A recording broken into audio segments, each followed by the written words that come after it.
લાભશુભ લોકોના ઘરના દરવાજામાં લખવામાં આવે છે, તો એ શા માટે? લાભ અને શુભ એ ગણપતિ દાદાના બે દીકરાઓ છે. એટલે આમ જોવા જાય તો આ બધા એક માંગલિક ચિહ્નો છે. સહજતાથી આપણે સમજી શકીએ કે જો આપને લાભ મળે ને, કઈ પણ જગ્યાએથી લાભ થવા માંડે ને એટલે શુભ ઓટોમેટિક આપણે ત્યાં આવે.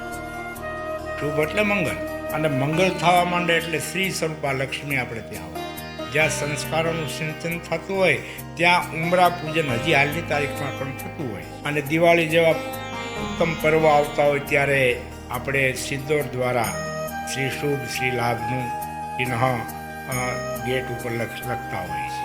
એનો મતલબ કે અમારા ઘરની અંદર, અમારા પ્રવેશ દ્વારની અંદર હંમેશા લાભ શુભ જેવા મંગલ વ્યક્તિઓનો જ પ્રવેશ થાય.